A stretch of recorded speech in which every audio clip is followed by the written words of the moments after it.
Travel is back. Well, sort of. So I hopped onto a taxi, then checked into a red-eye flight all the way from hot Dubai to pretty Paris. Hello people, my name is Nixon Dias and you are watching Smelly Cat's Time in Paris. If you haven't seen part 1 yet, no problem, you can always watch this video first and then go watch that one. I'll leave a link in the description and also pin it in the comments. Those who watched it know that we did some duty-free shopping, picked up some really good scents, got wowed by an unreleased fragrance and wowed others with our new fragrance.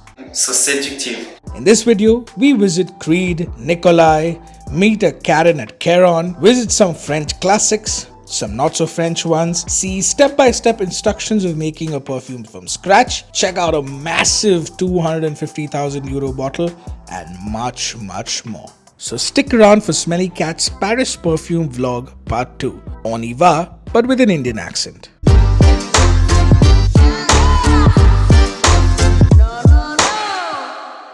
So while we did do all the touristy things in Paris, we also dedicated 3 full days only for visiting the stores we really wanted to. Starting with the Creed boutique. This one's right opposite Champs-Élysées. Not only was the store so beautiful, the people there were extremely friendly, and when we asked about the history of the store, they were more than happy to let us know. The first store that opened it was 40 years ago, so it was renovated 2 years ago. And before we used to have a tailor part with... I'd seen pictures of that. Yeah, you've seen it. And so it was completely wood, you had no... so you see upstairs, you have all the portraits of different members. And here you have, this is the Christmas collection. I don't know if you have this. No, I haven't. We haven't seen it, no. We have only the normal stuff. Just look at this gorgeous sitting area from where you can get a glimpse of the steeple of the American Cathedral. I also got to try a vintage batch of Royal English leather. This flacon, I believe, was more than a couple of 100 years old. The prices here are the same as the rest of the world, maybe cheaper by a few euros, but once you ask for a tax refund at the airport, it does make it a good deal. Plus, the service is a 10 on 10, and Jewel, the sales attendant, threw in not just a lot of samples, but also a lot of reading material on Creed, which I didn't find in the Dubai store. Any guesses on what I bought? Let me know in the comments. Our next stop was Nicolai, where I lost all of my footage. Again, the sales attendant was such a sweetheart and went out of the way to show us around. Here, I picked a 30 ml. You'd know what it is if you follow me on Instagram. Just 2 minutes around the corner was the Caron store, where we did not feel welcome at all. Which was a pity because the store itself is so beautiful and I was looking forward to visiting it. I asked for permission to shoot and the sales associate was sweet enough to allow me to do so. But then came the manager who had a problem with it, even scolding me for shooting one of the shelves because she said she was not done with it. Once again, very rudely, she asked me to take my bag off because she thought I would knock some bottles down while moving around. Of course, I understand that she was only being cautious and that she wanted her store to look beautiful if I was going to take any shots of it. But there's a way of saying things, and the way she said it, it was clear that she didn't want us there. I asked a couple of questions, got no answers, so I got out of there because rude people don't deserve your time or your money.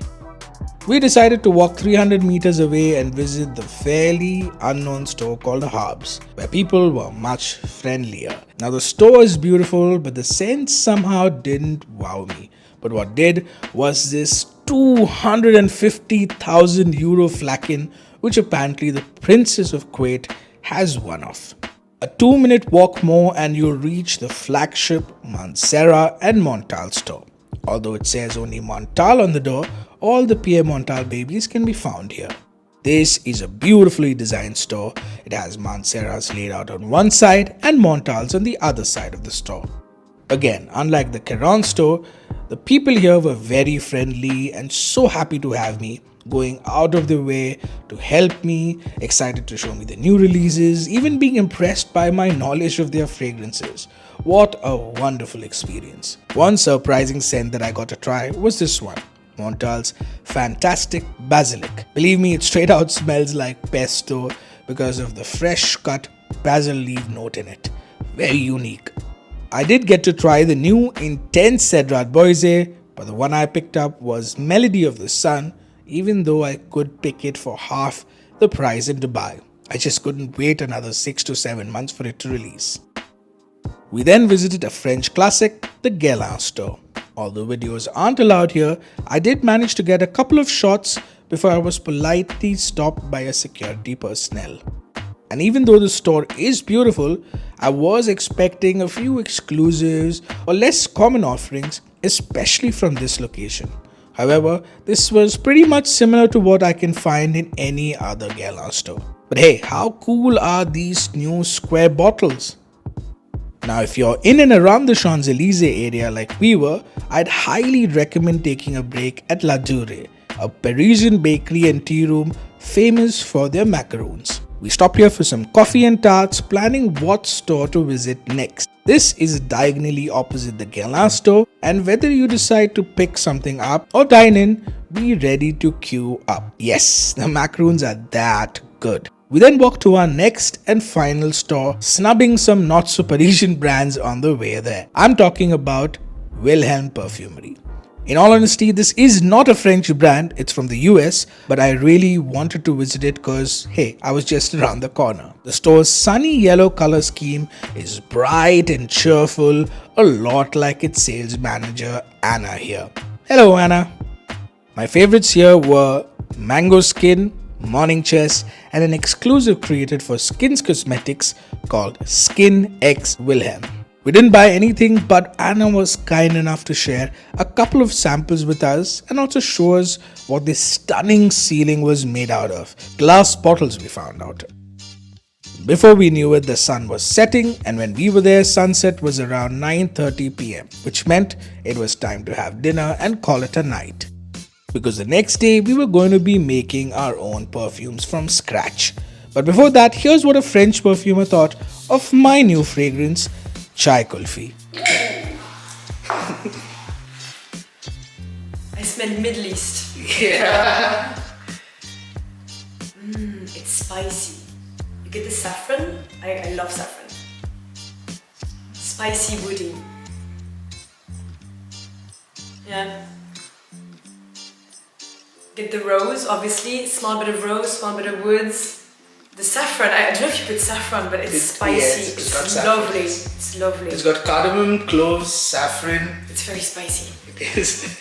But nice because it's floral. I get the rosy aspect also. Yes. Lovely for the winter, very warm. And with character, here you guys. You wanna try it? Yes, we want to try. Very warm, very nice. Go ahead, spray some more. Here, once again for you guys. You like Very it? nice. Yeah. Very, for me, it's like it's like a fragrance you easily find in the Middle East. Yes, right? Yeah. So it's based on like a tea thing. So it's Yeah. black tea, cloves, cardamom. This is how we have tea in India. And then it's mixed with some Indian ice cream, which again has a lot of like milk and a lot of spices.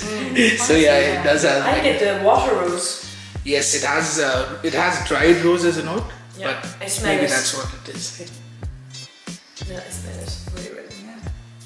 And cute. Really nice. It seems very stable. Very nice. It is, right? It's not bad. Did you make it by yourself? I made it by myself. Yeah. Okay. This is, Very. the bottle's nice, right?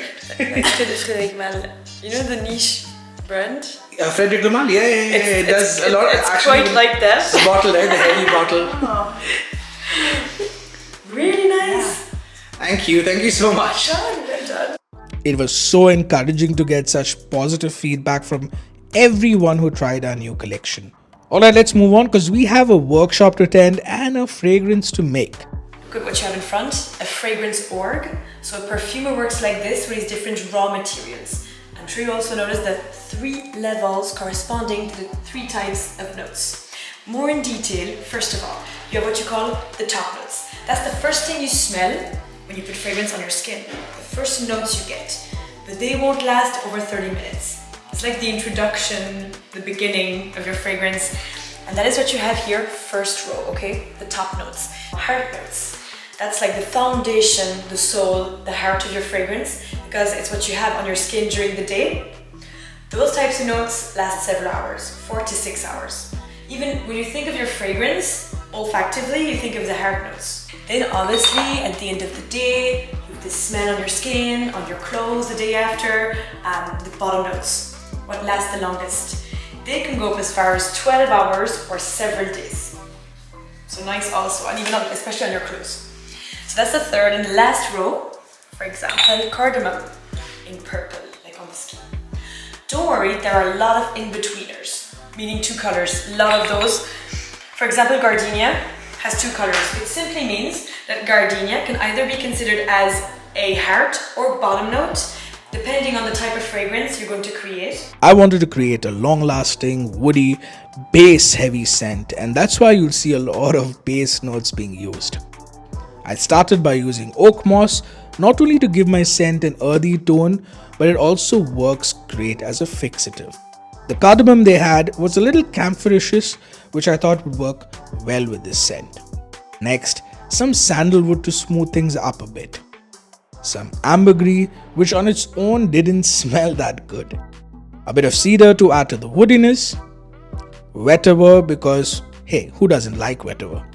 Some leather, and finally vanilla and musk to add just the right amount of sweetness to the base. In the mid, I used Bulgarian rose, lavender, fresh water, and a woody base. I wanted the top to be a little sweet, a little tart, and not too fresh because we already added fresh water and ambergris in the mid and base. So I stuck to apple, blackcurrant bud, and lime. And my scent was ready. A little shake and we were ready to go. Well, not really. I have stored it in a cool, dark place for now, but the end result is fantastic. It opens up a bit like Roja Elysium and settles down to smell a lot like Spirit of Dubai Turat. Altogether, a fun and unique experience, both the scent and the scent making too. That brings us to the end, so let me know if you like this style of video, and if you haven't done it yet, hit that subscribe button, hit that bell icon, also like this video, and until next time, keep smelling amazing.